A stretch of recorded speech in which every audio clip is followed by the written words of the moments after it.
girl. Mic check. Newer. We good to go? All right, welcome back to the podcast. Very exciting time for me. It shows how old I am in this world.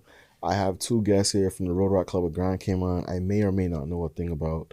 Keisha, you gonna talk to me with these lovely ladies real quick? What are you looking at that for? Because what you mean? What I here to do? You think I jerking chicken? Or I here to work? I come to work. Let's get this on. All right. So to my left, I have the president of the Rotaract Club of Grand Cayman. Yes. Say it with respect. Miss Kim. Yeah. How are you? I'm good. How are you? I see you got your badge, you repping. Yeah. Got it too. Got it. I feel so old. Did you wear this when you were president? They didn't have that one. That's how old I am. Wow. We were poor back then. We were poor. And it old again, we gotta get a new one. So the whole, okay. That's how old the club is. So President Kim is here and Vice President Kayla is here as well. I'm gonna give you a nice intro and then you just went and told us how old I am. Please excuse Vic. Welcome, ladies. Thank you. That's what you're here for. We're happy to have you. Yeah. We're talking Rotaract. What is Rotaract for those who don't know? So yes, we are a NPO, like nonprofit organization. So we, oh my God. That's okay. See, I could answer this for you, but I'm trying my best not to. No, See, this is like, okay, I'm so sorry. Okay, can we roll? Is it? So we're an NPO. So for those who don't know, NPO is a non-profit organization. So we kind of access our community and then we provide like projects and events to help those in need. Okay.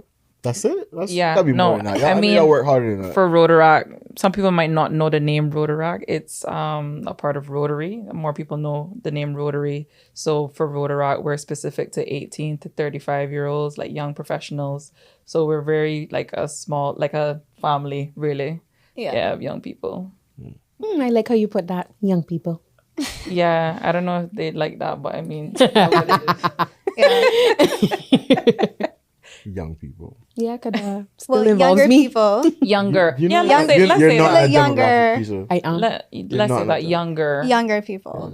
Because people that are our age can actually join Rotary. Yeah, that's a new thing now. What's that? So before Rotaract was 18 to 30 years old. Okay. But now they've lifted the cap. So we're all on the same level. We're all Rotarians. So that means anybody between 18 and 30 can actually join Rotary clubs. They don't have to join Rotaract and then transition. What? Yeah, because I know there's a Rotarian that's like 24. Yeah. Okay. Yeah. Okay. I was going to ask, is Troy still a member? No. Troy is my marker how old I am in the club because Troy never really left. Yeah. Y'all finally kick Troy out? We didn't kick. Sorry, Troy. This is not the first time we this didn't- question has been asked. No, we didn't kick him out. So basically, we decided as a club to cap it at an age. Okay. And he's older than that aged age. out. Yeah, he's exactly. So it was implemented this Rotaract year. So, yeah. So last year was to be fair to him, it wasn't just him. So y'all yeah. have more? Yeah, somebody else was around that age, and they both aged out. yeah. I mean, to be fair though, when you do come around it and you become like family, you love it. It becomes a part of your routine. Like it's just it's a family. It's every week you guys are meeting, you're talking about charity initiatives, working on projects, you're talking about professional development and the growth. Getting up every week to talk and speak in front of people. Yeah. How was that experience for you? Because you look a little shy and quiet. Yeah, no, it's good. I think like before I actually, believe it or not, I didn't like it because there's so many people. It was like so many people in your face. And I know like we're a walk-in club, and I know like if you're anxious, like it's not exactly the best like environment because everybody's in your face asking you questions, trying to get to know you. But like if you push past it, it's actually really good. Yeah. Okay. What about you, lawyer? Oh gosh. I'm not the best speaker. I'm better one-on-one with people. Like I'm very relational. But in my role as VP, I am speaking in front of like the members a lot. And I kind of like to joke around. That's kind of my way of masking my anxiety. For sure. Yeah. So you probably have seen, Oh, no, I was going to say anxiety isn't real. We've been getting in trouble for that one, so I gotta be careful how I say that. But it's a good learning environment for you to test out these things of what works, what doesn't work, and how to get comfortable. And at the end of the day, they be going through it too. People, when it's their time to speak or whatever, everyone is kind of going through it. So it's a safe environment to kind of work out the kinks, and just become a better presenter overall. Yeah. I think one thing that we do kind of lean on is like a good way to teach leadership skills. Of course. So then, we do have directors and presidents. Like I have to speak at every meeting. I have to go to other clubs and speak on behalf of my club. So then it's always like in the groove of public speaking, and like directors have to do the exact same thing. And then sometimes our members have to do the exact same thing. So it's not only charity, it's kind of development growth as well. Yeah. How many members are you guys at now? We are at 17, but active, I want to say like 10 or 11. Okay. And y'all really kicked Troy out for real? I just want to confirm that. We, for the record, we didn't kick Troy out. He aged out. Sorry. You're a great president. Yeah. That's exactly what you learned. You learned diplomatic. I'm so sorry, Vic. You're not gonna mess me up. I have a question. Because he still comes around. Yeah, he's still invited, just no longer entitled to become a member. Like he's a According friend. to our bylaws. He's a friend. He's a friend of Rotaract. We gotta keep our friends. Yes, I have a question. What are some of the initiatives that you guys focus on in the community? So we do brown paper bag. I don't know. Were you around when we did brown paper bag? Oh my girl, why are you trying to? I just want to know. That was an innocent one. I think I was out. That started afterwards. Yeah. Okay, so brown paper bag. So every month we draw on self-explanatory, like brown paper bags. So it's kind of like cute photos or like sayings, and we give them to the mental court, and it started off an initiative for them to make those dates. So we provide them a warm lunch, so like a patty, something sweet, something savory, a juice. So when they go to court, they have meals during the whole day. Yeah, I think they noticed that there was low attendance. I mean, they're usually at court all day, and they might not have a meal. So by providing them a meal, it encourages them, to attend their mentions. Yeah. Okay. If I remember correctly, I think it probably started with someone who worked at probation office. Or it's like something it's community close. Rehabilitation now. Center. Yeah, so it's good. I mean, I think the club does a good job of like identifying areas where they can assist, and filling those cracks. I think one of the big pulls for us was we trying to get people involved was like people will work by themselves or in silos, and it's like, wait a minute, why don't you come and pull your resources together, your ideas, your money, your time, and then the manpower works more. You want to say in case, 2025. People power. People power. It just helps. You know what I'm saying? It works, and it was a good way to really make an impact. I know you guys also do some collections and stuff at the supermarket as well. Yeah, so we had a drive called Food for Friends at Kirk's. With at Kirk's a couple of months back, and we partnered with the Cayman Food Bank, just helping to collect like non-perishable items to donate, and monetary funds as well. And we're also doing that for the Hurricane Melissa relief. So right now we have a member who has a family friend who their family back in Jamaica pretty much lost everything. Yeah. And we knew as a small club, we didn't have the manpower or the resources to help like many people. So we rather have like an identified group, and we help them. So we hosted a drive for that as well. And we're about to ship those items off. Okay. Yeah. But we also do taking care of basics. So like we team up with Cayman Crisis Center, and we kind of like donate hygiene products. Okay. And it came from a past president who unfortunately lost a loved one to domestic violence. So we kind of took something of pain and make it something powerful. Well said. Dope. And then y'all really aged out Troy. That was a. I want to be excited about that. I'm just gonna ask Troy to like watch this and be like, "This is your friend calling you out like every 5 minutes." Podcast is Troy still in the club? We should. See, I like how you thinking. So yeah, why join a club like this? Why join an organization? Why join Rotaract? So we are like, as Kayla said, we are a family, but we're also like well-minded people. Like we think the same, we have the same goal, we work to the same thing, and we come together, and we, as much as we play hard, we also have fun, and we just these are kind of like my everyday friends. If I want to go out, I'm going to call them. If I want to go watch a movie, I'm going to call them. So even though we do community service, but we also, the core of us is family. We also love each other. We care for each other. And most of our members aren't really Caymanians. So it's kind of that family that they're actually looking for because they don't have it anywhere else. When I was a part of the club, that was a big pull for us, was people who would come out from college.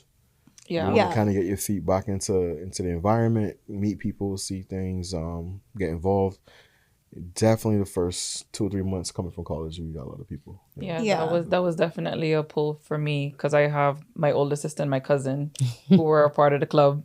I didn't want to be a part of it when they were in, so I'm happy they left by the time I finished university and I joined.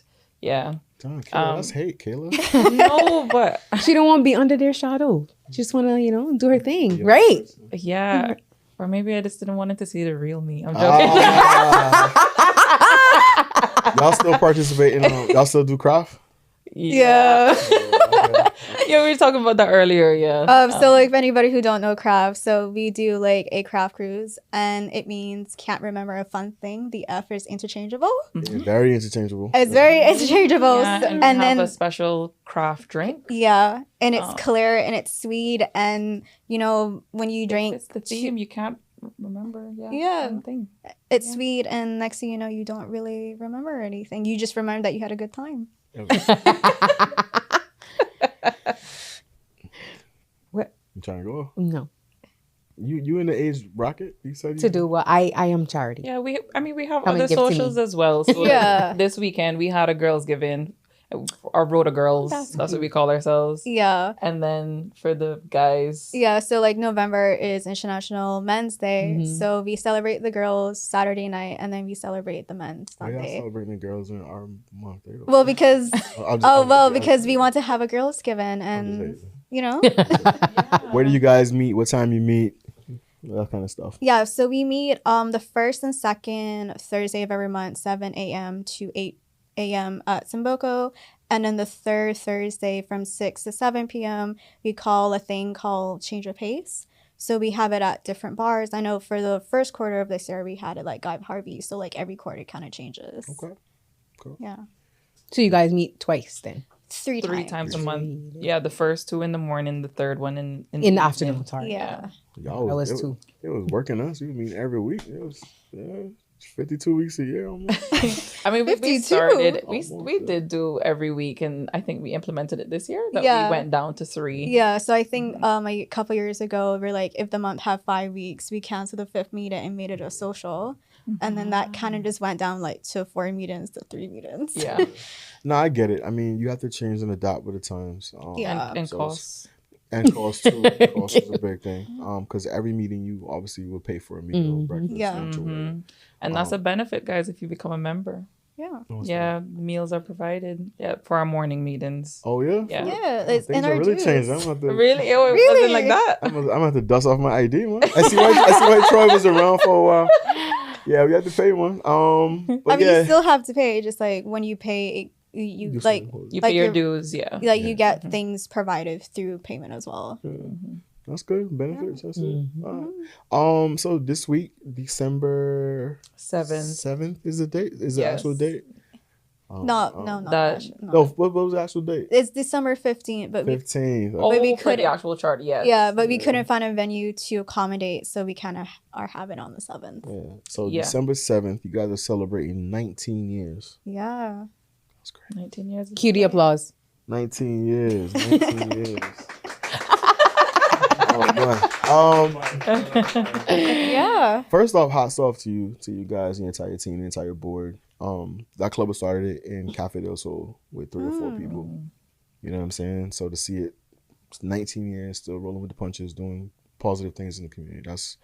That's a testament to you guys as well. You guys should be commended. I wish you guys all the best. Thank you. But I mean, it's also hats off to the people who started it and the presidents before me. Ah, They couldn't that's do what You're you a did charter there. member. Charter member. Yeah. that's Look at you. Special status. Presidents for 2 years in a row. He doesn't like his flowers, but give them to him. Yeah. Yes, give them to him. Third president ever.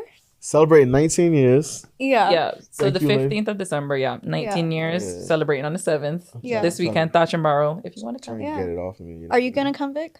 Perhaps. We're inviting all past Rotaractors as well, Yeah. because the theme this year is prom style. So it's like, Yeah. Prom. yeah, we're going to have a Yeah. prom king and a prom queen. How cute. Todd going prom king. Look at Todd. Todd, take me, because remember, I didn't go to our prom.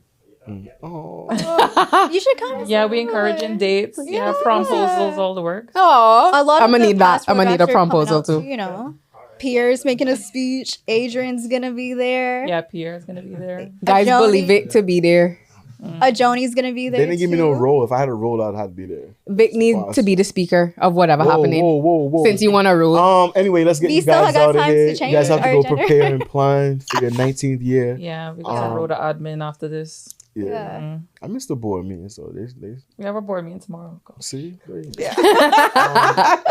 So if you are a member of the community, a young person under the age of 40, 35. 35.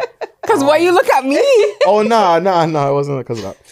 But yeah, if you're under 35 and you're looking for something to get into, some new extracurricular, keep yourself busy, meet some good people, and give to your community. This is the way to go. And have fun. Service Yeah, through fellowship. friendship. That's our motto.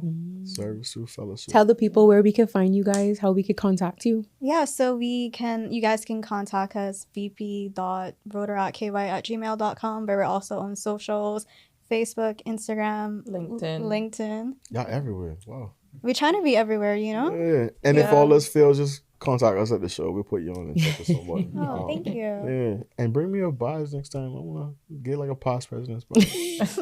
I don't know if they're available, but we will have a look into that. Appreciate it. God, I feel old. Anyway, thank you, ladies. Thank you for having us. All the best. Thank you. And hopefully we'll be doing this again and y'all be celebrating another 19 and we'll be talking about them young people. Yeah, but we probably won't be. Y'all be invited. We be in Rotary. Yeah, but we won't be on the podcast speaking about another 19 years. It'll be somebody else. Oh, You look very corporate. I gonna do. say, why you so- Thank you. Why are you so mean to me? I'm not being mean. I thought you were starting the intro and then you stopped to look at me and I having a moment with Chris and then... Oh, I'm interrupting. Right. Looky face. And see now Chris gone again. Chris on again. He probably checking on his team's losing or something. I got fantasy news, man. Okay. Welcome to the Link Up Podcast, episode 150. Another episode, another week. Thank you for joining us. Whether you're first time listeners, last time listeners, we appreciate it. You know what Chris says to do. Like and subscribe. Follow us on YouTube. Follow us on IG at Pod Link Up.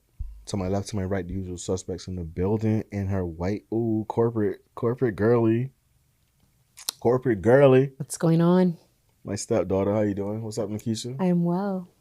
Thank you. Like you look like you just won a case today or something. Did I? You in the courthouse or you were... Today? Yeah. Not today. You Look know- good, feel good, you know? On Monday.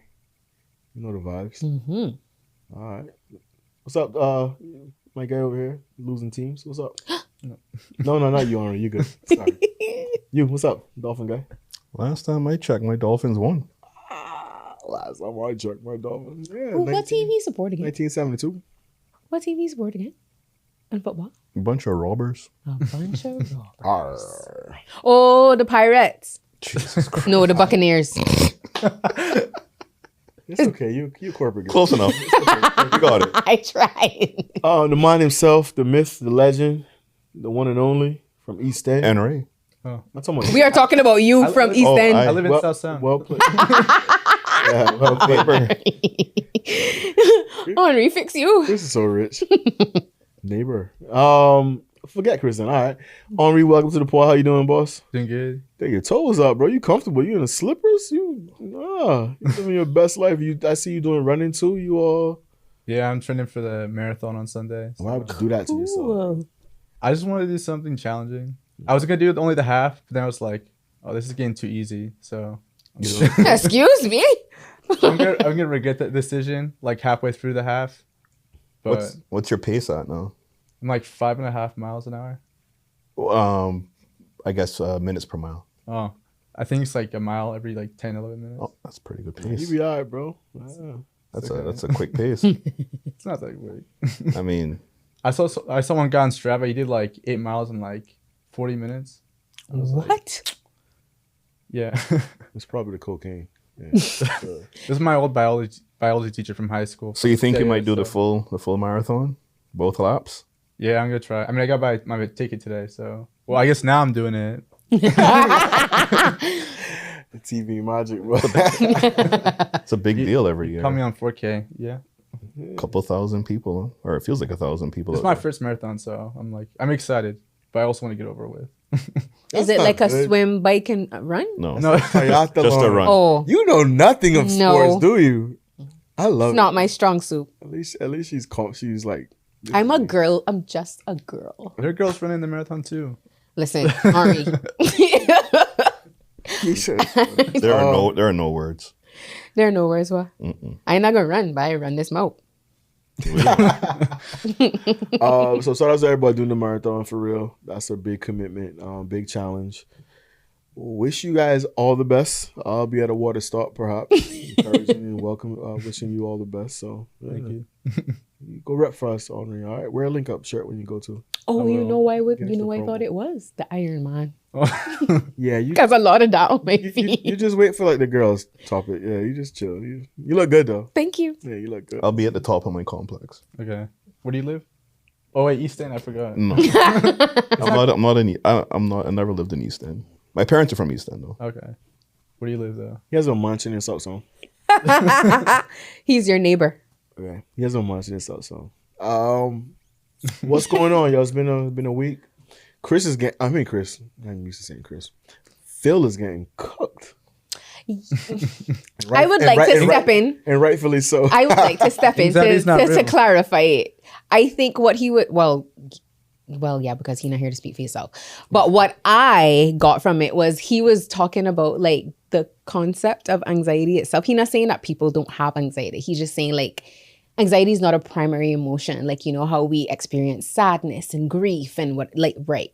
Like, so the tangible thing of anxiety is not real. But people do get anxious and do feel anxiety. So, yeah. I think he just needed to just be a little bit more technical, you know, and clarify specifically. He didn't but get a chance. That's what I got. He didn't from get it, a at chance least. though. He didn't get a chance. That's what I interpreted from it. So he's not saying that people don't get anxious and the concept of, you know, but yeah. I'm going to stop. Boy, Because I'm not looking at me like, nah, I know when he said it, he was gonna get cooked. So I'm just laughing to see it play out. yeah. But nobody not saying that, you know, those things are not real and that people don't suffer with them. And yeah, I myself. Yeah. So Okay. Go ahead, Chris. Take us away. Got the conversation going. It was a great conversation piece. it reminded me of that thing about, I don't know what he said, but it's provocative. That's what Chris just said. That was Kanye. Well, it wasn't Kanye, but it was. But on, in his song, yeah. it was on Watch the Throne. Anyway, are you all caught up on the new fees now? Am I caught up on new fees? Yeah. Which new fees? Oh, here we go. What do you mean, which new fees? Speaking of fees. Speaking of fees. Hold on. Let's say the fees, but real quick, Hello? The two of us. I don't want to leave that anxiety isn't real convo real quick too much, man. Oh, so what else? But no, I wasn't saying nothing else, so go ahead. We was letting you hang out to dry, that's all. And Chris, I was looking for Chris. Hang out to dry you, not to dry me. I know what I believe in and what I think. So nobody not gonna make me feel no way. I can stand on what I see. I like that he said initially from the jump, he's like, I'm not a doctor. So that should have set the tone right away and let people know he was, you know, we're not giving actual medical advice. Yeah, it's open to interpretation. Precisely. But this go back to what you were saying, I feel like a few episodes ago where like in our society now you gotta be careful about what you say. And people just think mental health and then the whole Pandora's box open. You know, they're not necessarily using logical thinking anymore. They kind of using blanket they feel statements. like it's an attack on Right. Oh, okay. Yeah. Okay. So Hey, Phil's a trooper. God bless him. Better than him than me. Yeah, I know you were gonna say that. Chris is so he's so But dope. yeah, I just think what he said was open to interpretation. I mean, obviously, if you don't agree, then you agree to disagree. Not everything that someone says, everybody's gonna agree with. So it was open to interpretation. Open to interpretation. How you been otherwise? Me, I'm good. How was your week besides looking good? My week starting? You mean my weekend? How was my weekend? Oh, Oh, it was quiet. I have my Jojo back now. So Where he was? with his dad, with the other co-parent. Yeah. When you gonna send him with us? Never. We got to teach him about the outside world. I'm doing just well on my own, thank you. You know, about the wickedness that's out there.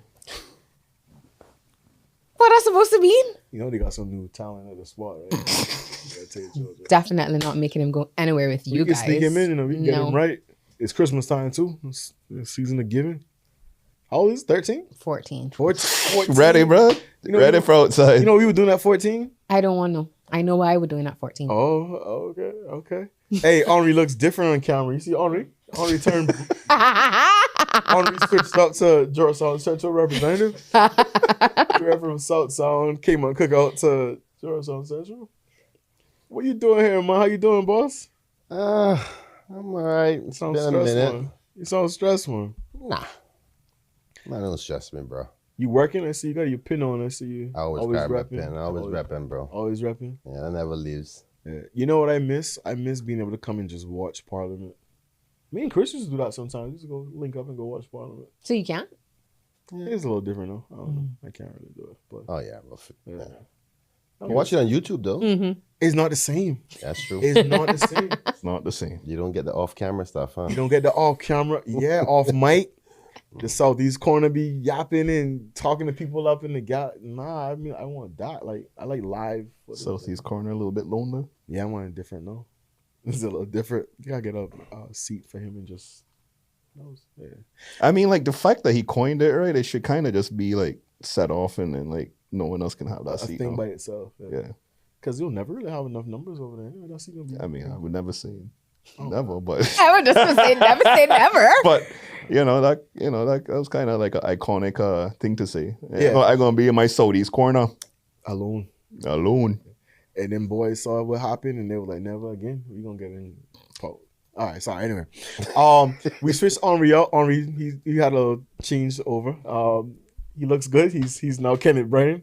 Welcome back to the podcast, Mr. Kenneth Bryan, former deputy premier, former minister of tourism, now currently in the opposition, deputy leader of the opposition. Always repping his country. Gotta respect that. Georgetown Central. Yep. Pleasure to be here. I heard miss your guys' faces. I heard you modded us. Huh? Yeah, I heard you modded us, man. We had a little take that went on the IG, and we didn't really talk to you about it. It was in your gang. Well, you're always saying something controversial. There's a possibility. What I was about. We were talking about your employment, man. About the yes. Yeah, you're doing other things, man. You're selling homes and stuff. Tell us a little bit about that. What's your thought process about that? Because I don't want to just go off the headline. I think the headlines are obviously. Yeah, well, to rehash it all over again and bring it back to the forefront. Nobody watches our part, man. You know, it won't go nowhere. Trust me. It's just it's just us. Yeah. Just all four of us. Okay, since it's just all four of us in there. Yeah. No, in all seriousness, had to think about opportunities outside of politics in the event of, God forbid, I'm not elected. Post-politics in the Cayman Islands is not a nice thing. I see the sad stories of former members and how difficult it has been for them. Most people know my story. I'm a humble beginnings person. I didn't come from, big family name with companies and stuff and decide to go into politics. And if they leave, they can go back to that. And with that backdrop in mind, saying that, if I have nothing to go back to and the people choose a different direction, I need to secure myself and my family and all that. And I saw real estate as one of those options, particularly with so many people saying they want more Caymanians in it. I can deliver, I sell very well. That's what I was doing as Minister of Tourism, selling a product called Cayman, and I think I can do the same in respect to whatever direction we're going in respect to real estate. But I'm not a real estate agent. I actually stopped the studying because you have to do a course because there's so much pushback by some podcasts. I'm just kidding. But I did pause. Dream killers out there. Yeah. So I paused on it because you see, I think that unfortunately our community is not fully understanding of that you can be a member of parliament and have other things going on. And it seemed to be a bit I of a saw guys target. get law degrees while being in opposition. So Exactly. the issue wasn't with the secondary employment. It was just that to make sure that if there were any possible conflicts of interest, that you would be recused from those conversations. Yeah. That was the only thing, and it was. You're right, 'cause you're the one that defended me, by the way. It was. I remember that optically. oh, you remember? No. Optically, it doesn't look great Yeah. because I guess real estate's kind of like an out there position, but there are many people that are sitting in there that still hold board positions or businesses and stuff like that, and have never stopped owning their business and such, right? Well, to be honest with you, it's just not commonplace here in Cayman. But if you look across the world, like members of parliament, the only place that you see people recuse themselves from or move away from their private profession is if they go to cabinet. Cabinet is a totally different thing because you have eyes on everything and you have an influence on it. I have no influence now as a member of the opposition on where the policy of the government will be. So there's no conflict. And the standing orders also have provisions in there that if you have any pecuniary interest directly, that you can't vote. You still have the right to speak and talk about it, but if you have a direct benefit of it, and it has to be defined as direct, specific to you and not to an industry. So for example, the increase in real estate now, like you can't say, oh, you can't speak about it because you're thinking about going into real estate. So the standing orders guides those principles. So there's rules about this already in place. It's just that it's not commonplace in Cayman because our democratic maturity and our parliamentary maturity is just evolving. And but I think over time people will start to examine. I'm happy the conversation happened because it needs to happen. And one day I'm going to be gone and somebody else may come. And they need to be able. And this is why another thing why some people don't go into the life of politics. Because if you're expected to give up everything and only do that or don't have any other options, particularly post-politics life being so difficult, you're going to limit yourself from a lot of people wanting to go into this profession or this very noble profession. So I hear it. I tell you what, though, one thing I'm happy about is, though it was a bit controversial topic at first, most of my people called me up and said, listen, Ken, don't worry about that. We know that you got our back, and whenever we need you, we can call you. Yeah. So that made me feel good, and I was like, yeah, just seeing if that's an option. Mainly, actually, my wife is a real estate agent, as most of you already know, and particularly if I was, my outgoing personalities, I'll meet people like, hey, this is my wife. If you ever want a property, let her know. Or if you need help selling it or buying, that's just being a good husband. Yeah, bro. exactly, right? And because making sure that any involvement in any transactions is important, that you're qualified under Cereba rules. Yeah. So I was like, all right, there's this thing called part-time real estate agents, which would work perfect with me as an MP. Get qualified to do that. And if my wife wants support and help, I can legally be involved in helping her with transactions. So that was the thinking, not like a full-time real estate agent, like Sir Alan McLaughlin. He's retired from politics. That's what he's doing. So it was kind of like a side thing, not a full-time thing. But I just kind of backed off of it. I felt for you in the sense of the comment that went viral or the comment that was clipped up for the media, which is like, basically, I'm not making enough money here. I need to go do this, and that's what it kind of was sort of simplified to. Yeah, and it's like, nah, that's probably not 100% accurate. But people ran with it. It's like, wait a minute, you're a politician, you're not getting enough money, or what do you? Yeah, and it's like you really have no concept of what a salary will look like or do. Yeah, but you know what? Industry. I have no shame in my game in saying that I look forward to be able to make more money to help my people, because I am broke before payday every month because I help my people so much. let's switch up the words. You're in between your blessings. I like that. I like Before that. I'll payday. take that. Yes. In between the next blessing, which I hope hurry up and come because Christmas is around the corner. But yeah, like I had a significant drop in salary from a minister and deputy premier, and sadly they have a lot of low income communities or neighborhoods and families in my constituency, and I'd rather go broke than see them suffer. So, and if I can have once my bills are paid, my rent, my mortgage, my light, my water, my kids are okay, my wife's okay, then I take care of my people. I don't have $1 savings because I know God will take care of me. And I know that even with this topic, I was talking about it and I went to my people and my people were like, don't worry about it. I was like, see, God's covering me again. So when the time is right, if I feel like I need to go into it heavy, post-planning, because I don't plan to be in politics forever, right? I always said that I'd do 16 years. I'm in my third term, which is year 9. By then, my kids would be in university. Why 16?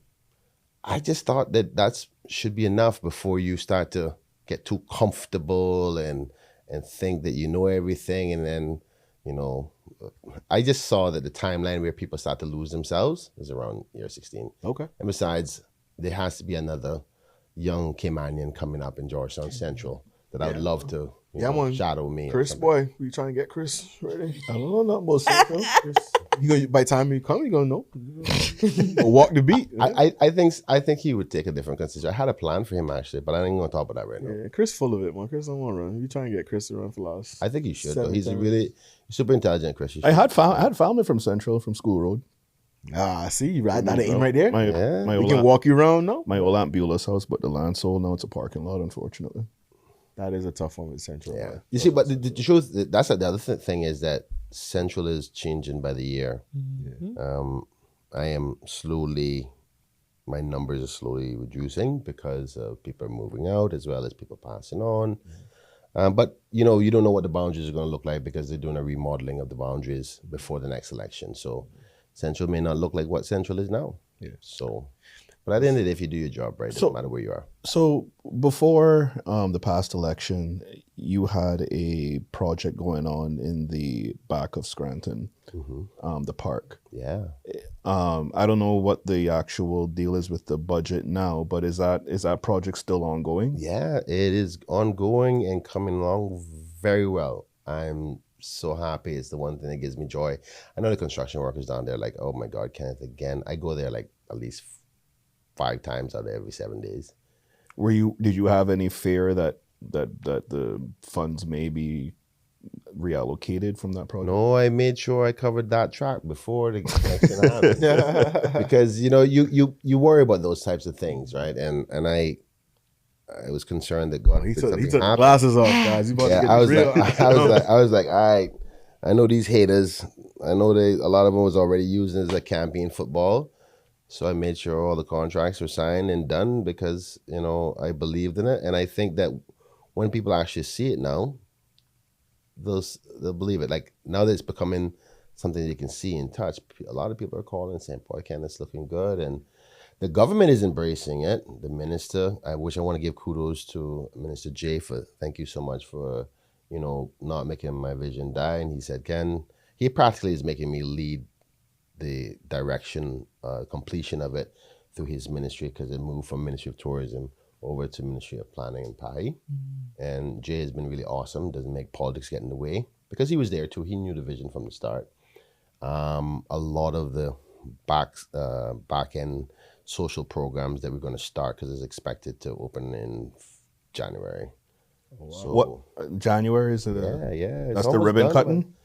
Well, we haven't sat down and discussed about the grand opening date and all that. That's for the minister. He's the person in charge. So I wait to get his direction out. But the completion from the construction perspective is done in January.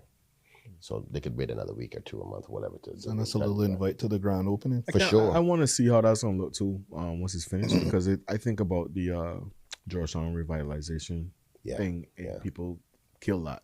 Yeah.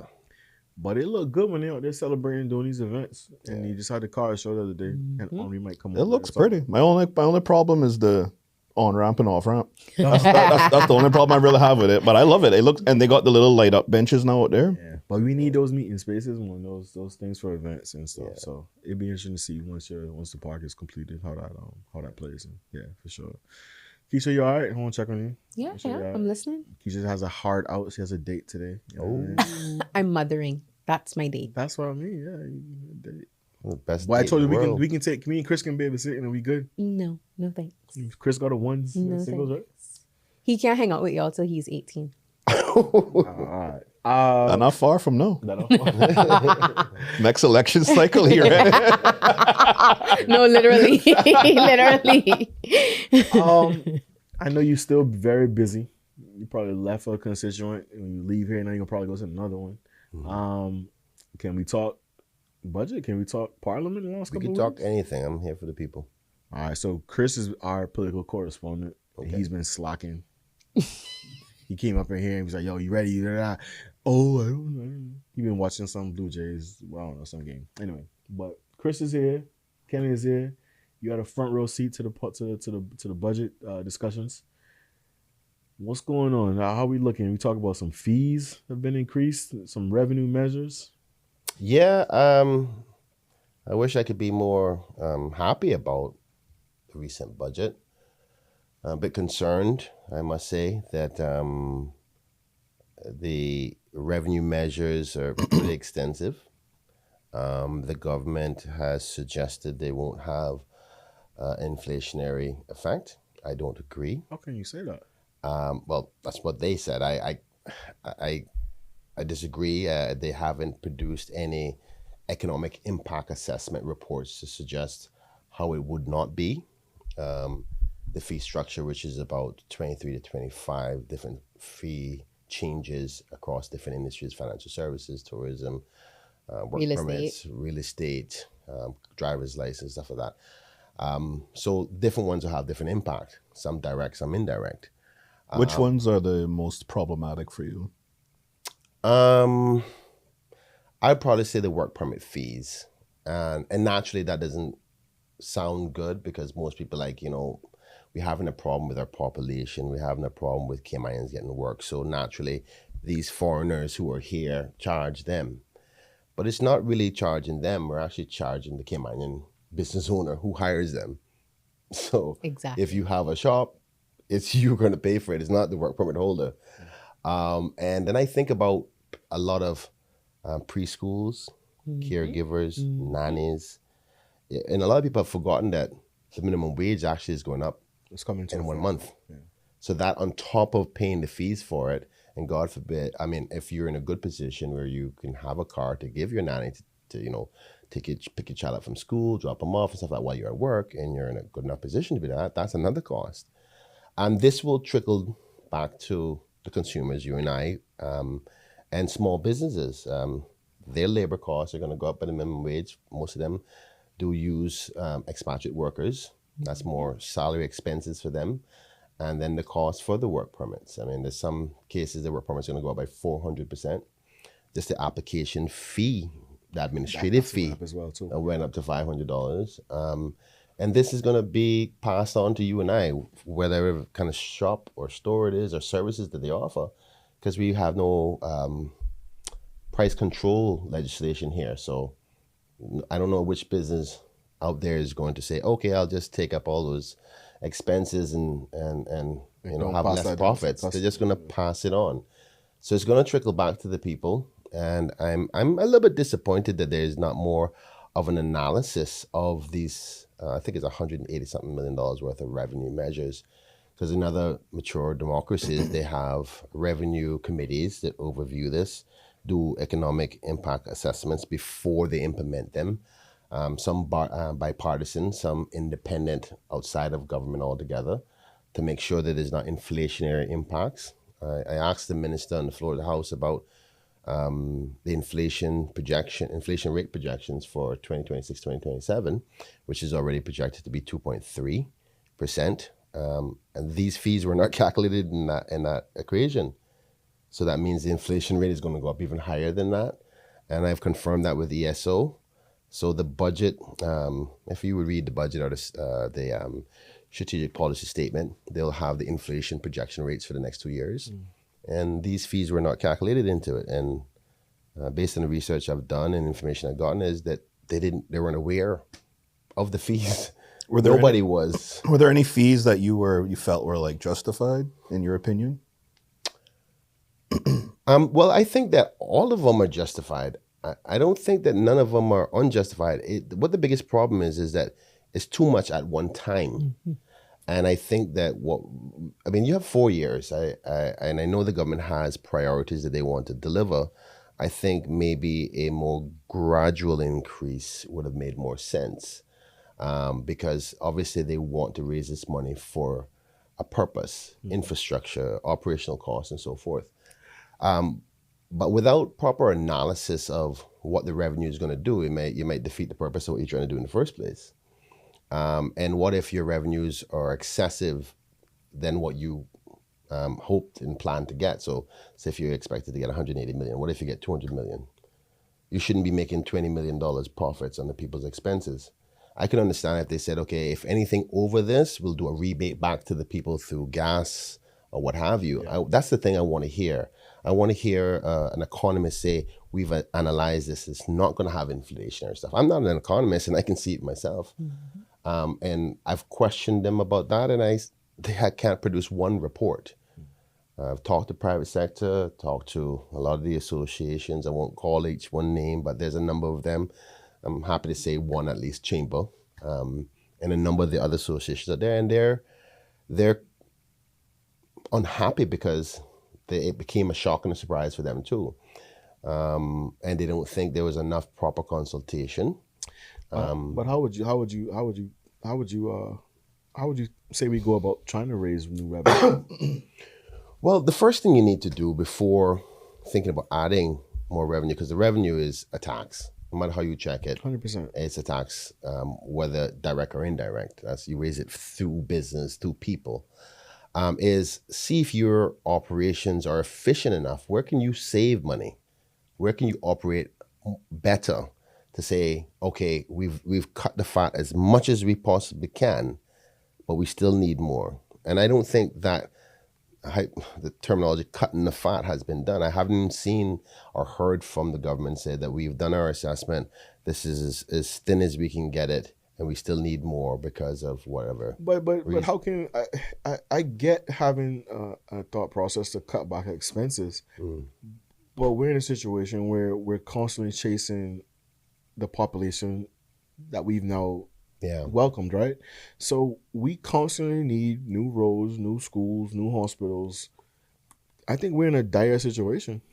Well, I don't know how much more you can cut back, because you already have these departments or these entities running on bare bones or running very, very, very scarcely compared to what they should be functioning at. So, well, in your analysis, if the government is saying no, we can't cut back, then I'll accept that, because you would have to done an assessment, but nobody has said we've done that assessment and we can't cut back. And I dare say that somebody would probably challenge you on that, to say that yes, there could be more efficient ways of doing some of the things that we do.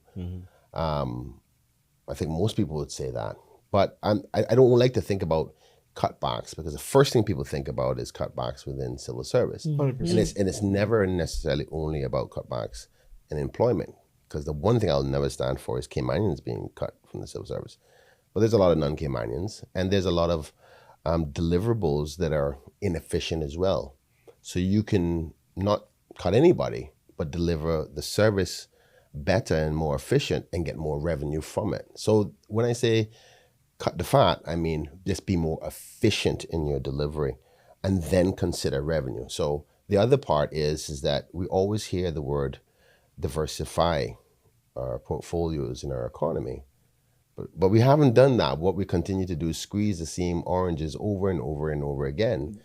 That is a concern. You keep hitting financial services, then correct, it's going to come back at some point. So when is it that we're going to pull a straw that breaks the camel's back? And again, another assessment that needs to be done. Where's the making sure that the prices that we're increasing are not putting us in an uncompetitive position? Because there's other countries out there that are offering these services and try to pull our market share away. We're going to those countries, the cost of living isn't that high. I mean, you move to Cayman, you got to buy an apartment, you got to rent a place, minimum $3,500, $4,000. Food and light and water, about $2,500, $3,000. You already have a salary cost of about $7,000. In other jurisdictions, from a labor perspective, labor costs are cheaper. And those are the things we're competing with. And what we're seeing is other legislators are starting to, copy our legislative framework to offer up that. So I don't want I want somebody to say to me that you've done the assessment, that we won't be at a disadvantage from a cost perspective. And here's the part that is a little bit more concerning, and it goes into the other area, which is you put that on top of an environment that is creeping up on us right now. I know this is going to be controversial, but it's, if you don't like it, you can leave. There is a feeling in our community right now, and I'm hating to say this, but it's people are feeling like, oh, Cayman doesn't want foreigners here anymore. We have to do some significant immigration changes, but it can't be perceived as we are not welcoming to the labor that is necessary for us to operate. Before we go Yes. to immigration, Yeah. just finishing up on the fees and the budget there, the government, I guess, laid out that they were not going to have enough revenue to complete all of the projects, so then they've put in place a possible borrowing of funds. Yeah. What are your thoughts on the proposed loan?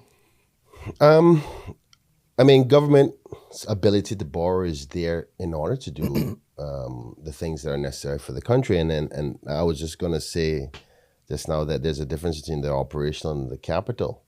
That borrowing is solely for capital. It's not, you cannot borrow money to pay for operational costs.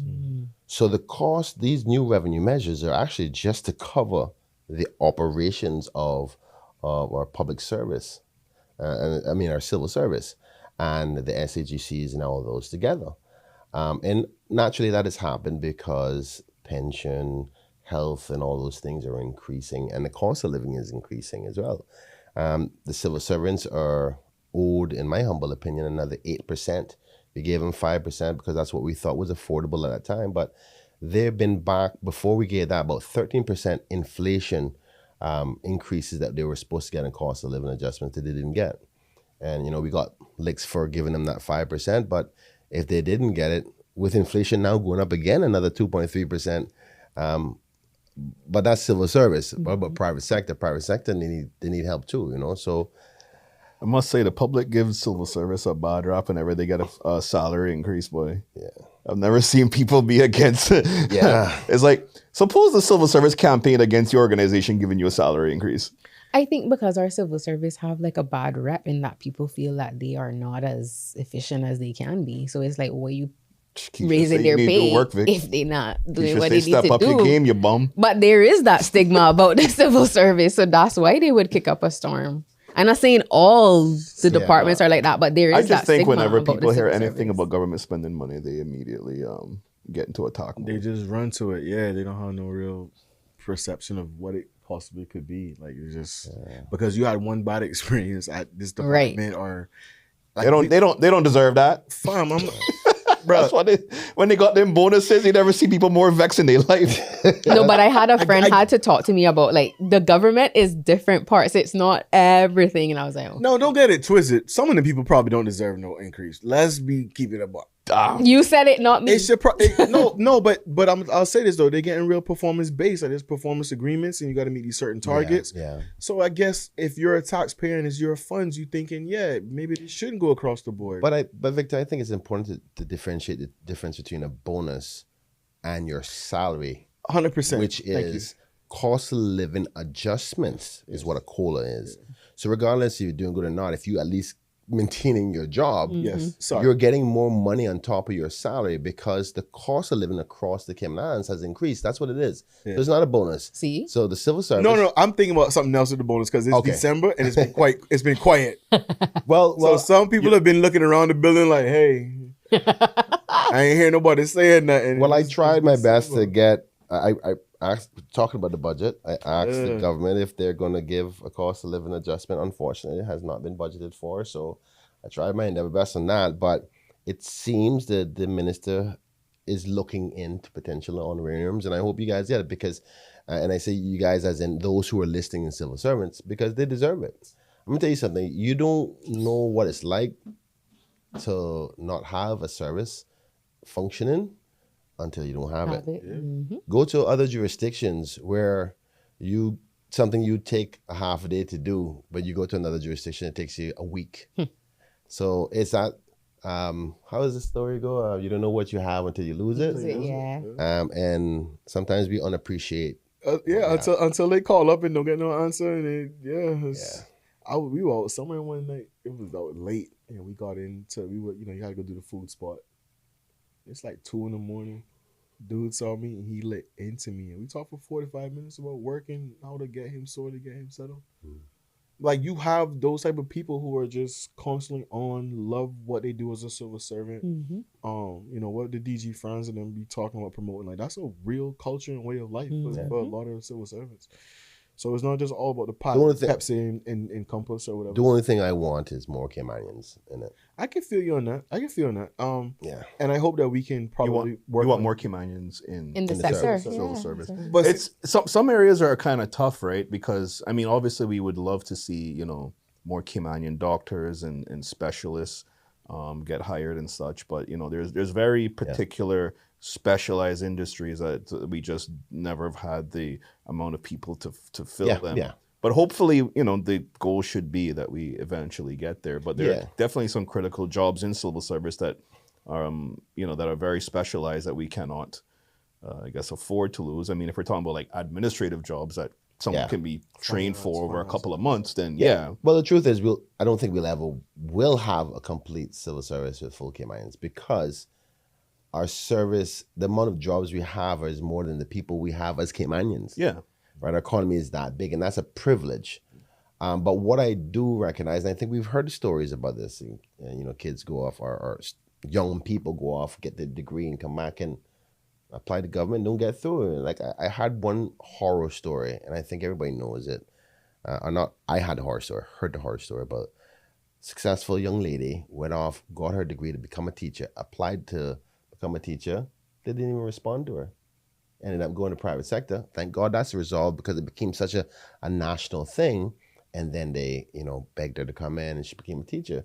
But you're right. Teaching is one of those areas that we're going to have problems with because we don't have enough. Yeah. But whenever there's one that's going away to study for it, at least pick them up and put them in, right? So, I mean, that's an area that at least I agree with Michael on, is that, we have to have a better data system of those who are away studying, and when they come home, and prioritize them before they get home. So I think it's one of the things that Mr. Eng was discussing as well too. That's why they realigned certain parts of work and training to go with education, so we can make sure we're keeping tabs on who's getting scholarships in what particular field. Yeah, and then we can sort of put them in a pipeline for something.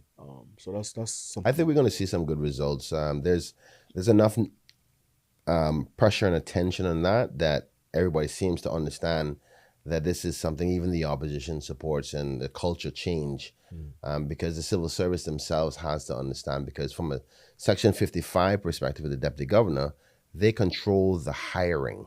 We technically don't. But the country and the elected arm is demanding now, like, all right, listen, we're going to scrutinize your hiring a lot more now, so all eyes are on you. And it's justified because of this pressure of not seeing Caymanians who want to come home and give service back to the country through the service, and why they're not being hired.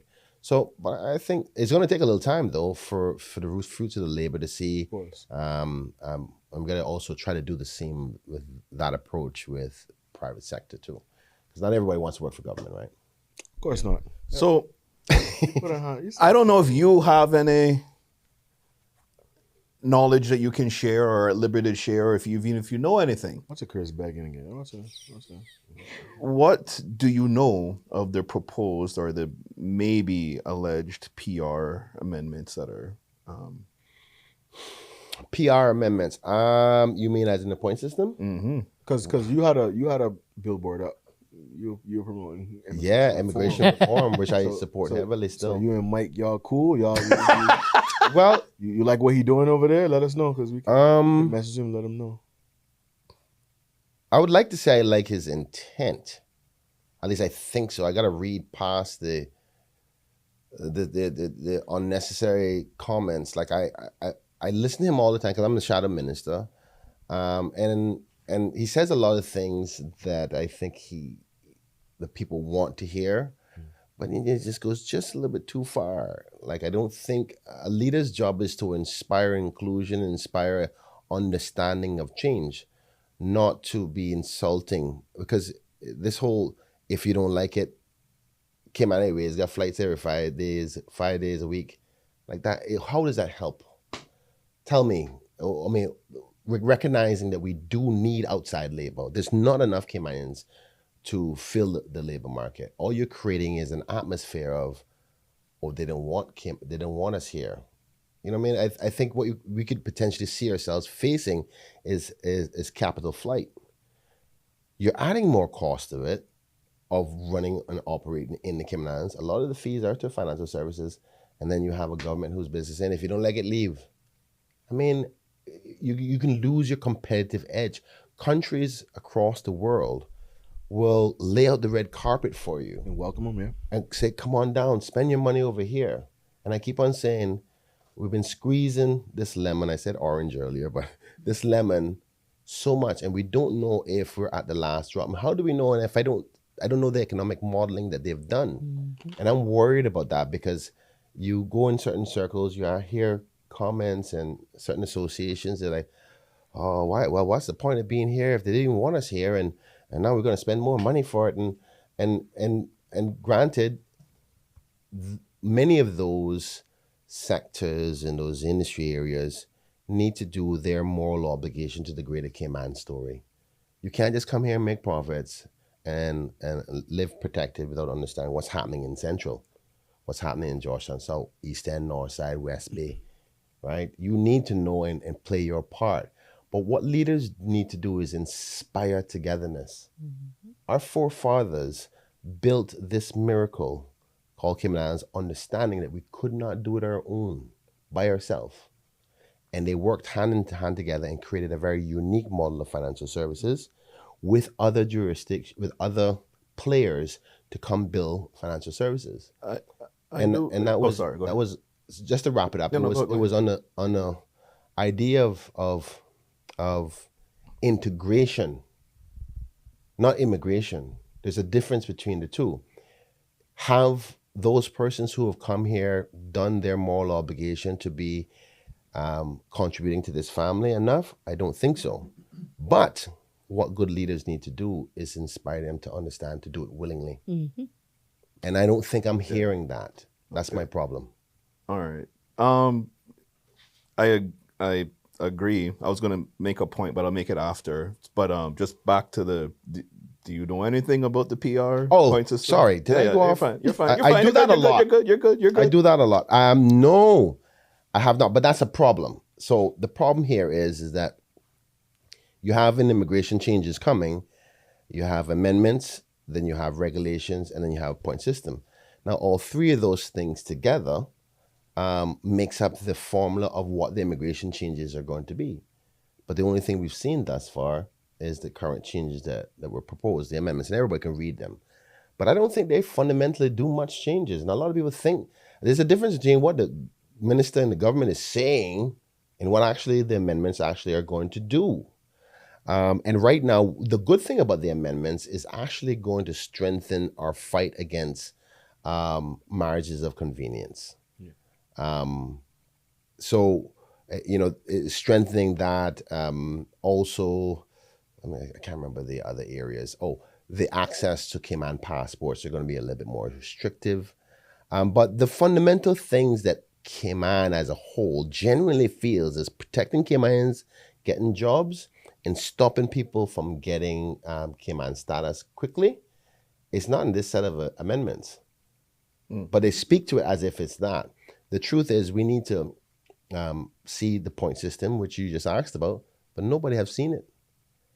So I can't even say I buy into the amendments because the collective immigration policy approach is combined with all three of these things acting in hand with each other. So you have primary legislation and secondary legislation, which is first law, and then regulation, secondary. But if you don't show me what the regulation changes you're going to bring, how can I approve the first set or the point systems? So I think the government is failing by not presenting all three at one time so everybody can see the big picture of where you're trying to get to. And I always ask this question. After these changes that you plan to implement, what does Cayman look like in 10 years? Nobody can answer the question yet because I don't think they know where they're trying to get to. Is it a population decrease plan you're trying to have? Or are you trying to just be a reduction for people off the road? Is that the strategy for the fees? That was my question. I mean, like, I'm not hearing enough. I want to fight and believe with you, but you're not even explaining what you're doing. I try my best not to be critical, but how can I not if you're not providing the information? Like, you got to tell me where you're trying to go before I can tell you whether your roadmap makes sense. I guess, even around population and labor and such and integration, I've had my takes on foreign labor and expats in the community. And this is my opinion. I mean, the thoughts and views. That was like some different I'm opinions. not a doctor. You better, but put the disclaimer on. But I think Cayman has been a victim of its own success to a certain degree. And by that, I mean, we've never had the birth rate to facilitate the growth of the economy here. Correct. And we're in a very unique position throughout the Caribbean where I don't think there are many other countries that can say that their labor force makes up the majority of the population. So when people do come here, if you're not looking to integrate or whatever, it's very easy to fall into those safe spaces. Correct. Because you can go out and find people that are like you much easier than you could in other countries. Like, if you go to Jamaica and you go to a bar, chances are you're gonna see some Jamaicans. You're gonna see all Jamaicans, right? Yeah. If you go to Cuba, if you go to Honduras, if you go to Nicaragua, you go to Puerto Rico, you're going to see, the people, because they make up the majority. We just, by our natural success, our population just has not grown substantially enough to facilitate and to fill that void. So I wish people would be more willing to integrate, because I know there are people that come here that just refuse to. Mm-hmm. I don't think they make up the majority. So then why they here? To work to make money. It's economically beneficial to them. I mean, that's the majority of people that come here, right? They don't come here for a worse life. Yeah, but then they don't come here to make less money. But then they should integrate, because you come into our country. It can't just be that you come into work and send the money back home. Well, that's what some people's plan is to come here, make money, send it home. But then other people, they do come here, they do integrate, they do donate time genuinely, they do care about the causes and the plights of the people. They make genuine efforts to put themselves out there and to donate their time and efforts and knowledge. So I'm so interested to hear your thoughts on this. On what? Yeah, because that's the crux of the problem, right there. Yeah, that's why I said it. That's why I say leaders have to inspire people to do things willingly, that you don't have to force them to do so. So an expat comes. They're here to make money, a better life, and potentially go back to protect their home. They could care less about East End fishing. They could care less about Central and Mr. Spellman selling he food. They're in it for a profit. That's not illegal. No. So how do we inspire? That's what I'm saying is, like, how do I get Mr. Johnson, who lives in the gated community, to understand what it feels like for Mr. McFeel? When you highlighted what you just highlighted, is it's so easy for them to get in the silos, they'll never know a McFeel and what they're going through. Yeah. And we have to do the small touches, social, like, you see, Dr. Frankie should be using his brain a lot more, because from a social society perspective of integration, and we have to go into those neighborhoods and let them see what it's like living in West Bay. But also the West Bayers or people from low-income communities to go, let's go down Crystal Harbor and see the multi-million-dollar houses that down there. Because some people don't even know. But that's a part of the issue. They're keeping security us. might stop you at the gate, Yeah, boss. stop at the gate. But that speaks to a bigger issue. They're keeping us segregated from a social standpoint. So Who's the they? segregation. I don't know if the laws that be whatever, No. but we No, segregated I from don't a think- social we standpoint, and changed it those trickles laws, not in. we, as in me, the government, but those laws came into play many moons ago. Well, let me tell you what I've done. I've actively tried to. Mr. Expat over here. So I have a group of expat friends, Mm-hmm. and I've made a He the president. I've made a WhatsApp group That's called the what Cayman Express, where every so often we all gather up inside a large SUV and we go traveling around the island. You're a liar. Pull up the chat. Pull up the right now. receipts. Pull up the chat group right now for your line. Where we is. Cayman Express, son. Bro, he the president for real. Came on. All right. Let me see it. I'm making you read Oh, the chat I can't read the chat. No. afterwards. Ah, Camera. Anyways, I think he's slick. You the know he's trying Cayman to do the chat, right? You know what? I'll invite 2 members on the show one day, right? So our first trip. That episode. So the idea around it is that you go around the island and you explore, whether it's local bars, get parties, just fun activities. And during each stop, though, you can give a bit of Cayman history. All right, Like so you're- even at Tortuga. So you're a tour operator then? You can to a degree, to a degree, Let Chris cook. but it's more so like they're not paying for it. It's a more wholesome experience, right? Okay. Because we're Your overheads are low, so you can afford to do this now before the. And you're a Caymanian, so you don't have to pay the $600 fee for your. I knew that's what he was That's getting smart. at. I see you. I see you. Cook. Go ahead. You cooking. Anyways, Express. Cayman Express. the point is that we can also do a part in helping and to get people to be more familiar with things, Yeah, that's true. right? Because each one of these, like, you can even go to bars and restaurants, and there are stories to be told. Like I said, at Tortuga, you can use the name Tortuga. Where did that name come from? If you're going to another one of the breweries, you can talk about the breweries are literally the coordinates of the Cayman Islands. And what does that mean geographically, and the history around turtling, and geographically with our ties with Nicaragua and whatever. The Expat don't care about that. Can I? Well, what I'm saying is they 1981? actually did. And when we went to Chris think he's slick. what? We gotta Answer just it, teach them answer about it. stop eating all our fish in a small sprats and stuff like that. So I had Yo, I love Sprouts. I had Sprouts I the had- first time a couple of months ago. I had- Sprouts. one guy when I talked about the national tree being a silver thought. Oh, you take guys too? Oh, okay. Go ahead, Chris. I don't know why you keep making him so. Why you poking him, man? Go ahead. I don't know why he doesn't let me talk. Go ahead. You know what? You go ahead. If You I go could, ahead. I want to add something to this, right? Which is in my humble opinion, think is very important. From this divide that you're feeling in our community right now, the people that I'm most worried about is not the adults; it's the children. How many Caymanian children do you think has a non-Caymanian parent? All of us. Think about this. You know, it I mean, came to my half. mind. It came to my mind, right? Well, my wife is from the UK, and my daughter is 14 and 16. And I was talking to somebody in my yard, and the person expressing justified frustration to what Caymanians are expressing right now, and it got rather strong and deliberate. Get rid of them and the business, all of them. Get the hell out of these damn foreigners and white people this and white people that.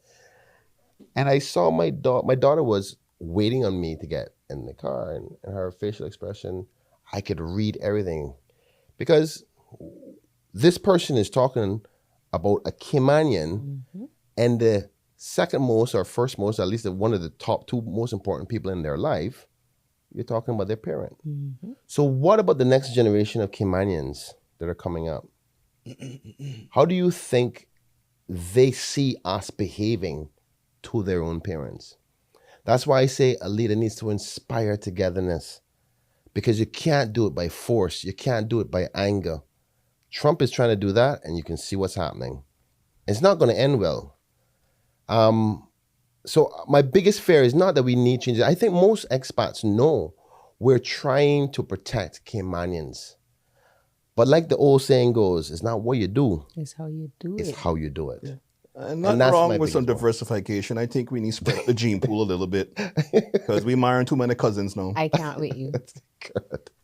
We're marrying too many damn cousins now. Time to diversify the gene pool. Cousins make Do your part.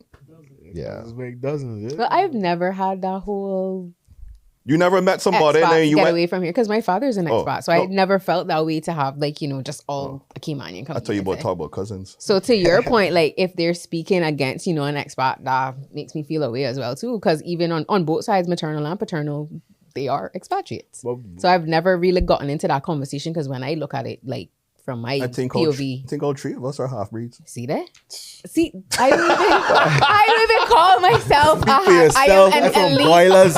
I am an elite Caymanian. from Told you that Boilers, yeah. last episode, but yeah, I don't get into those talks because yeah. But people are upset, and rightfully so. People are angry.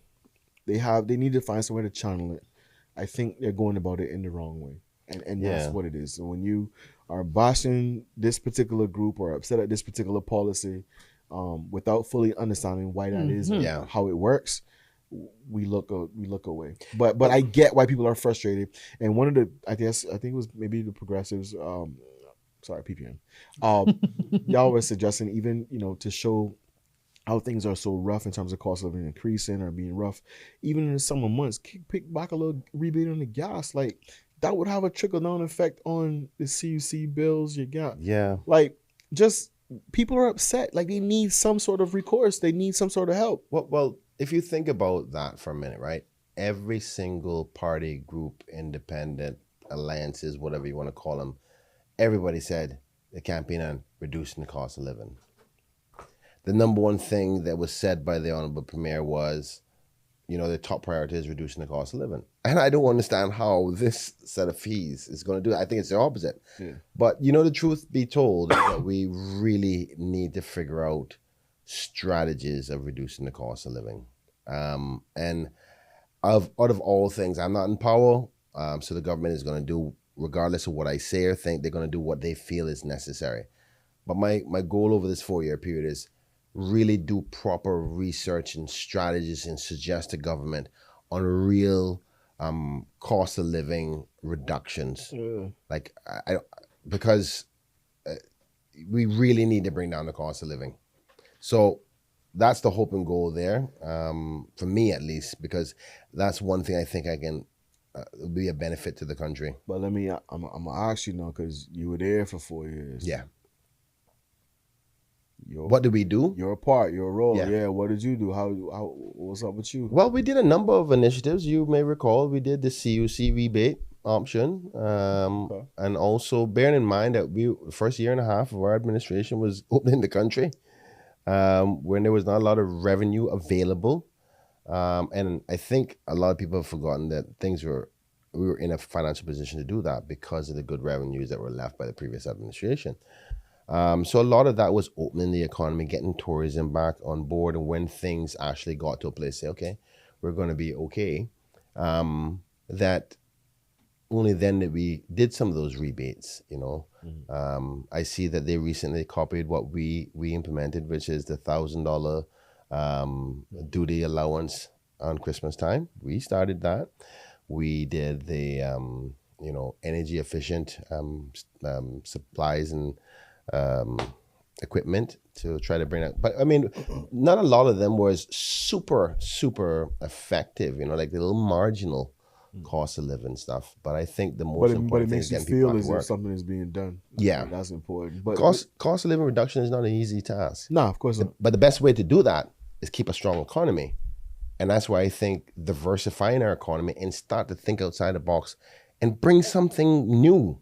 Try something new. I mean, what can go wrong? It doesn't work. Let me ask you about the $1,000 increase at the customs duty. Did you have any feedback from business owners with that? Because obviously that means it's more. What Vic trying to say is people not buying local.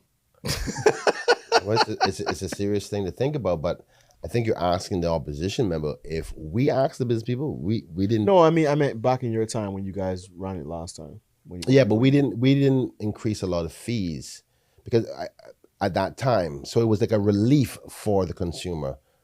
I think what I'm hearing right now, and it's so interesting you brought that up, is that people going. I had a business person call me the next day after they announced it. They go, "Are you serious? Are you serious, Kenneth?"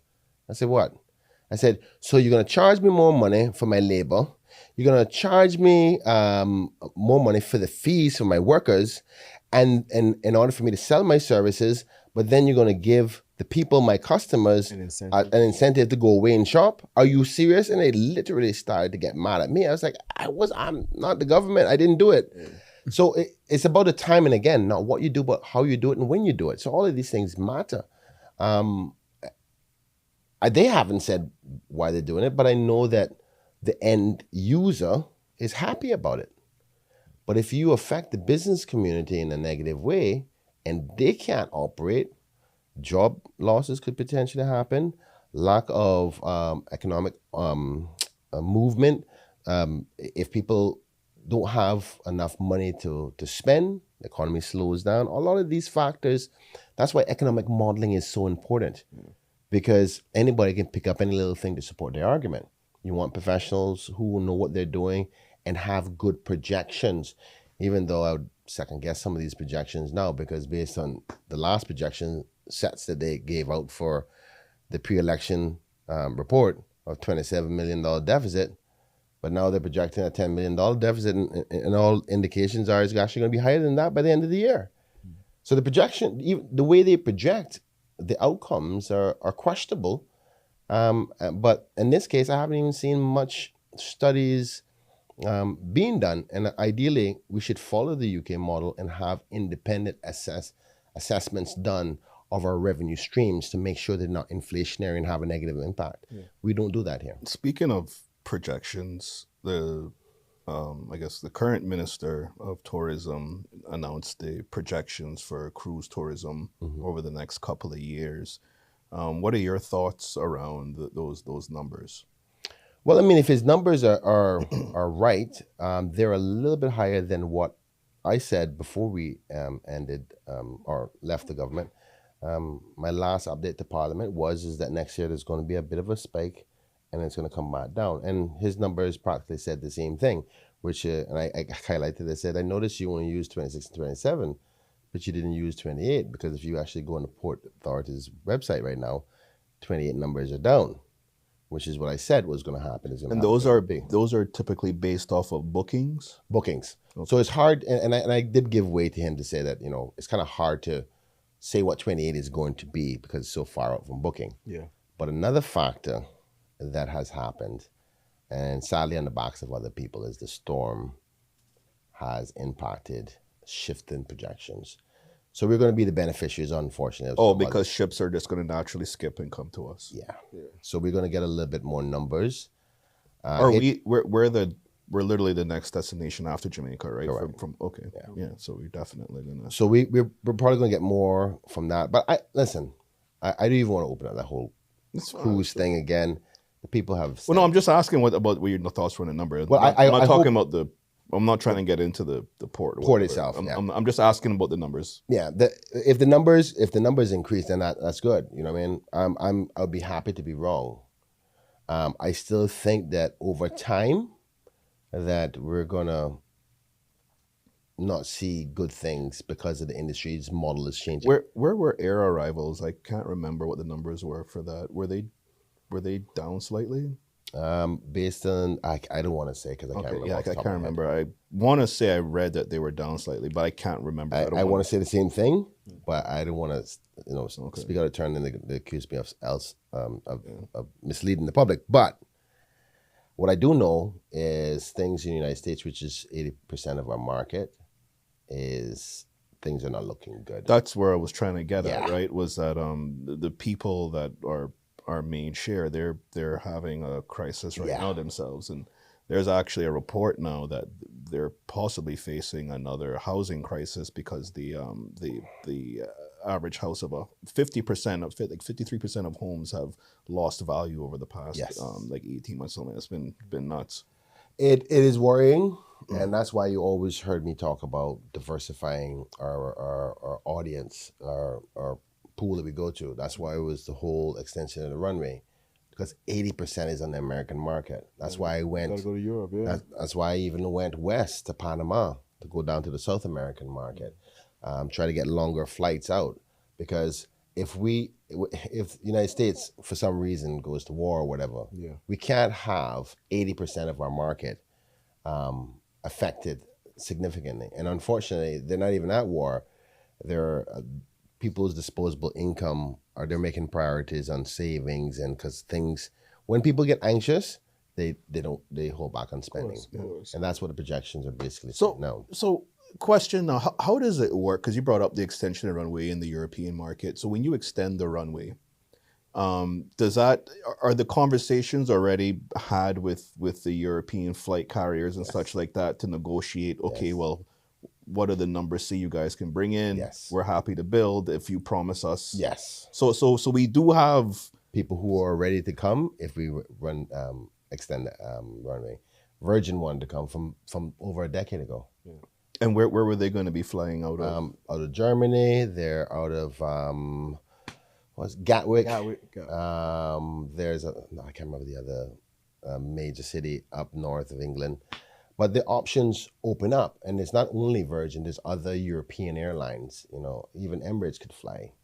And what we need to now do is start tapping in some of those higher net worth individuals who spend big, where you don't have to build 5,000 hotels to get the same amount of money, because they'll spend for a higher per day cost than, they'll spend per one of those oil money people, so to speak. The cost of just that one person can be the same as a family of 7. Right. Because they'll rent a room for $1,200 a night. Their dinner bill or lunch bill would be like $400 compared to a $75 US.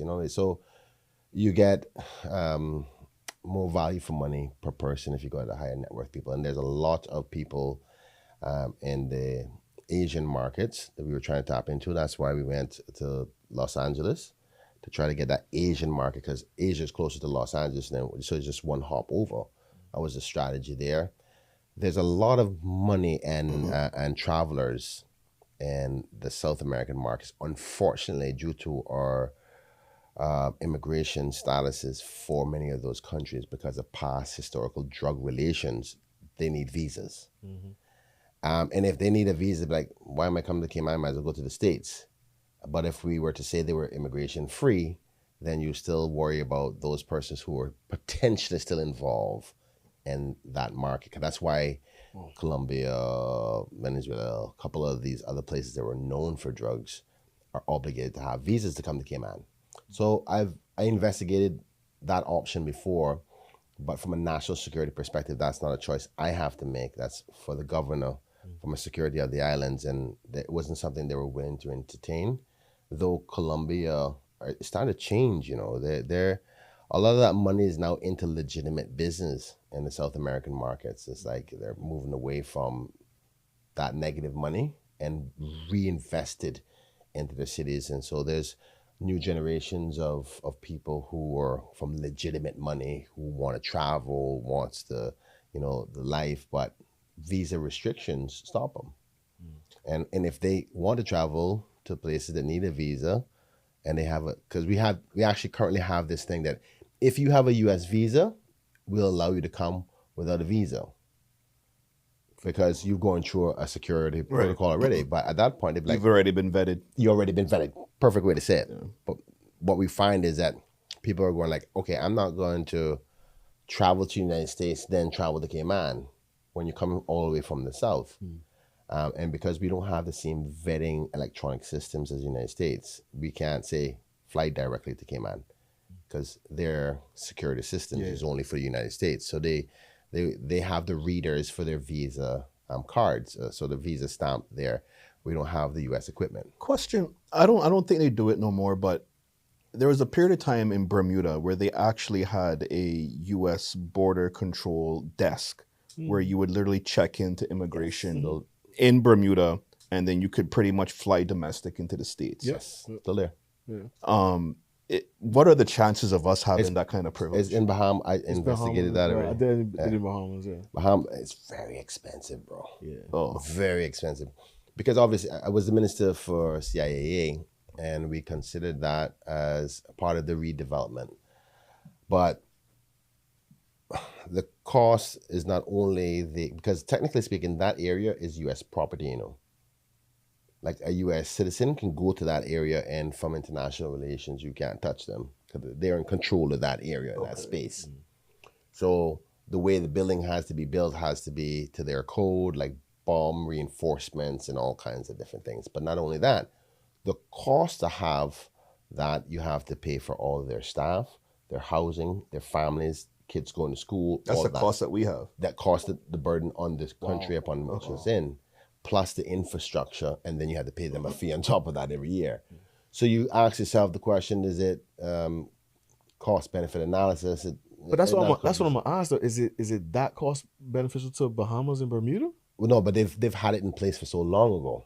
Oh, so it's like the diminishing returns. Or Yeah, whatever. they started this back in the day when the restrictions and the cost amounts weren't so heavy, and they had an agreements that weren't like, if you want to implement it today, Okay. it wouldn't make sense. And besides, there's other infrastructure opportunities like fast track. They have this new what's the security people at the airport called again? TSA. So they have this new TSA fast track element because information is getting so easily accessible that once you register on a flight, TSA can almost check you out and figure out who you are before you even get to the airport. Yep. Right? So the question of, does it make sense to do all of this major investment now in today's day? Be like, listen, if they want to check for you and find out who you is and find out whether you should be on the plane or not, trust me, they already know before you get there. Yeah, so. Okay. What about drivers? We need drivers. Drivers for what? We need drivers. Economic drivers? You're talking about physical drivers? Talking People about drivers? physical drivers, Tahoes. Oh, you want a driver? Extra budget line items. We got revenue now. We got podcast drivers. Drive me from the port off. Yo, We switched out Keisha. When Keisha changed, no, she's not white. I took a bathroom break. musical chairs in here. Yeah, I ain't gonna touch on the drivers, man. You don't want touching the drivers? I don't. I was gonna ask a question. Like, what do you think? No, you're not allowed to ask questions. I'm not. No, I'll just play. Go ahead. What do you think is like the most underrated, like untapped market in Cayman? Like an area on island that might be like an untapped, like what's it called, gold mine, but we just as a community or just like the rest of the world just doesn't see it. You know what I mean? The rest of the world doesn't see it, or we don't see it. I'd say like both. Yeah. I think there is a market for high-end all-inclusive. We've never been a place to do all-inclusives, and it was on the basis that all-inclusive, there's not enough money floating throughout the community. It just goes all to the all-inclusive owner. But the new all-inclusive models are totally different. Like you can have an owner of a restaurant in an all-inclusive where they still make money off of it, and then you focus on high-end. So not like you know, all-inclusive, I pay $200 for a night and I get breakfast free and all that. You have high-end all-inclusives where it's like $1,500 a night, but you get high-end bottles of wine. You get to operate from 5 or 6 different restaurants, which are traded out to other Caymanian owners, and they get their profit sharing. So that's a model which the Europeans love. But we haven't really examined that well enough. The second part is the North Sound. I think that we have one of the best natural harbors in the Caribbean. And I understand the sensitivities on the environment, but with technology the way it is today, and environmental engineering, we can make a paradise of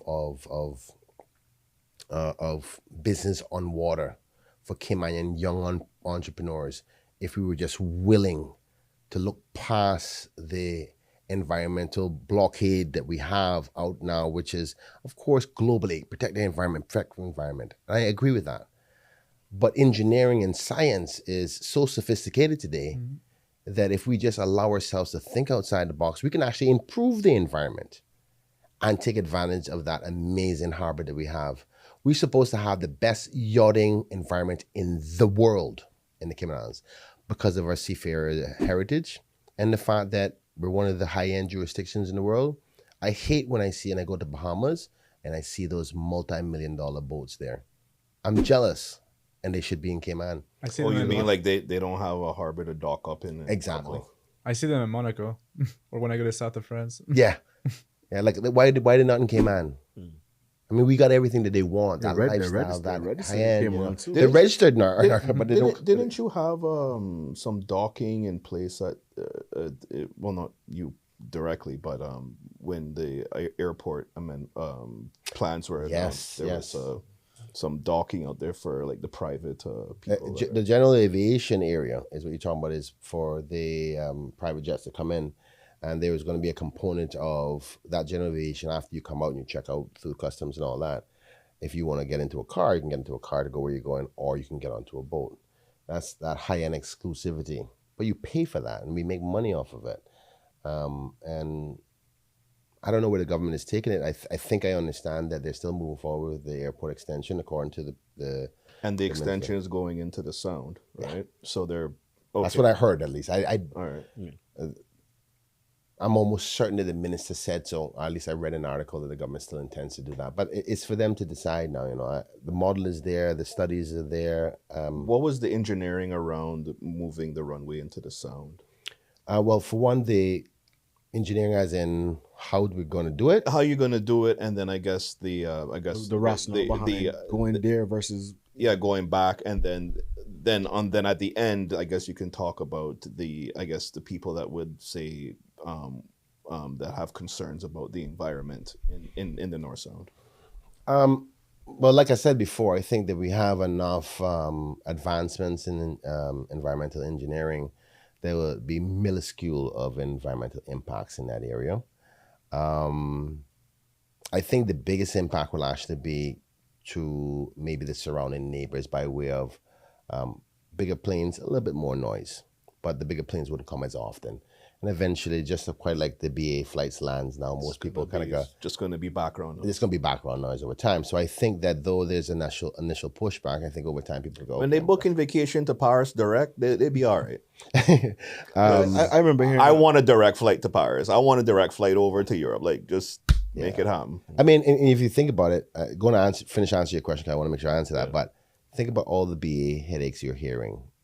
Every week there's another story about this BA connection and whether it's delayed or like the last one I heard somebody was like in Bahamas for like 4 hours on the tarmac. On the ground, yeah. Right. And like we don't have to do that anymore. There's enough supply and demand for Cayman that we can justify our own flight.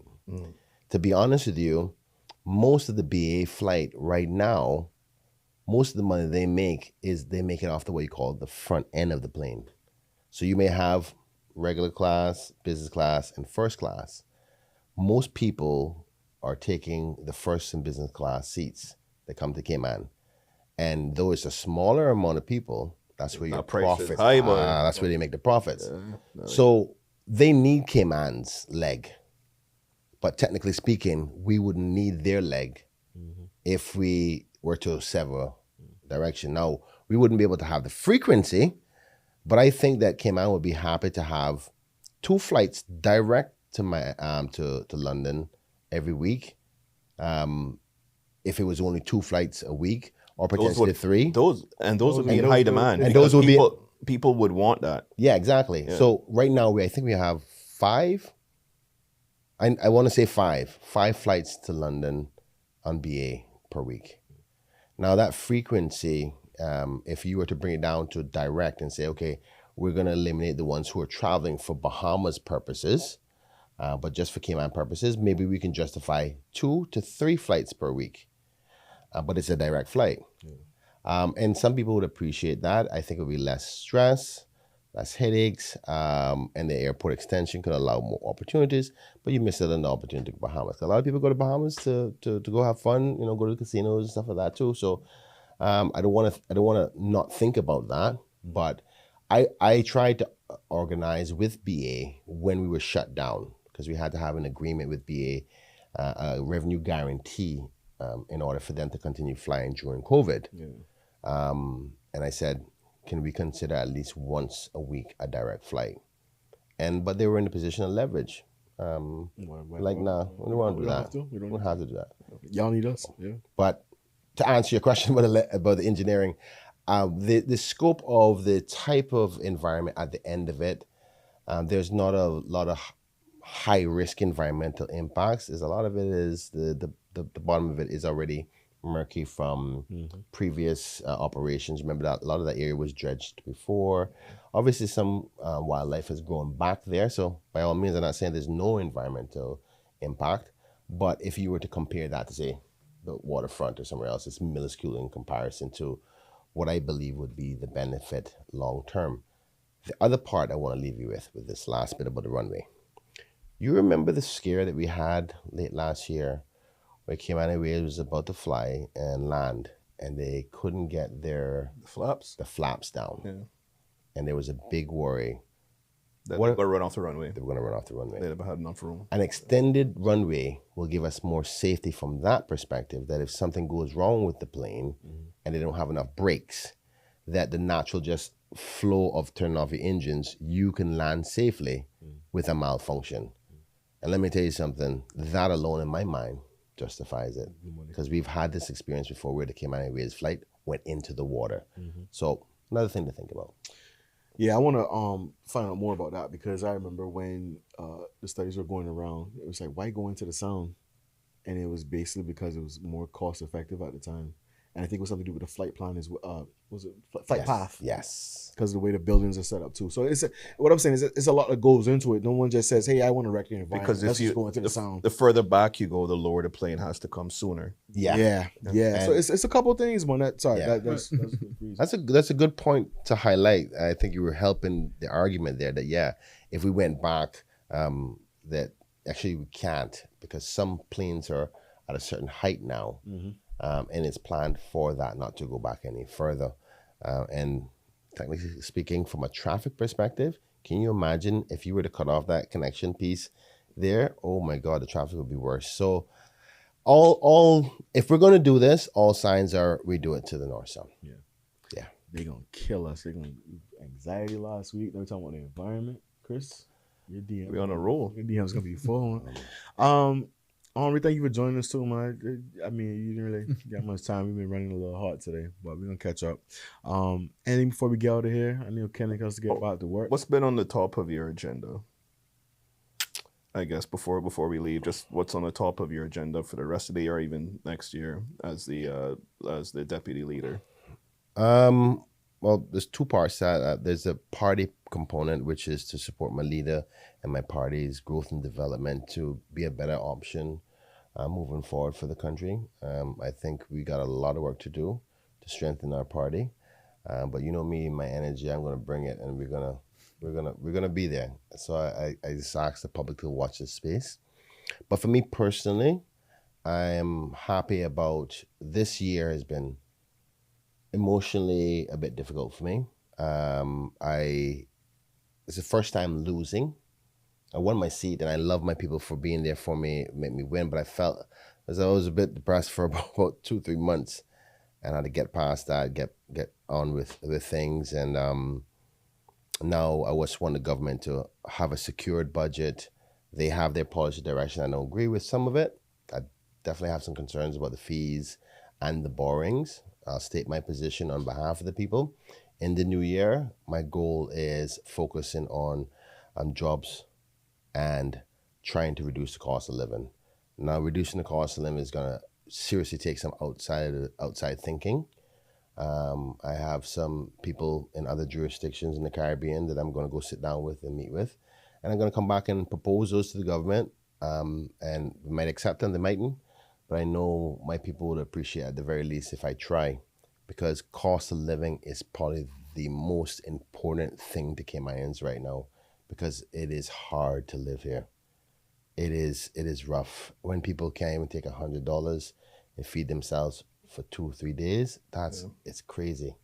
It is too much. And I can't say increase the wage, salaries any further, because it's just gonna trickle down.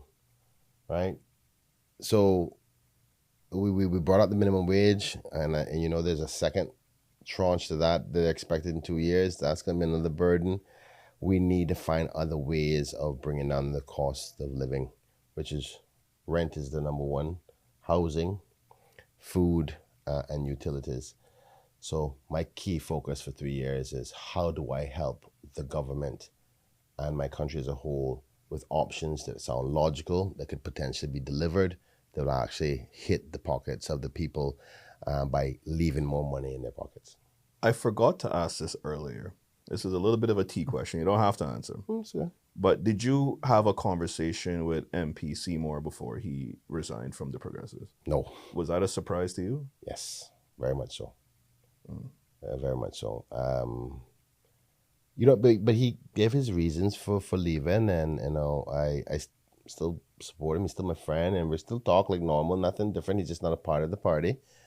I wish he didn't leave, but he stated his reasons, and you got to respect his independence for that, right? I'll never challenge somebody's own decision. I don't know. Could have been me. Fair enough. Henri? I was just gonna ask. You were saying that like after you lost and you went through kind of like a difficult 2 to 3 months, just trying to like figure out like what happens next. Like during like a time when you start like a new like chapter in life, like what do you do to kind of just ask yourself like, what do I do next?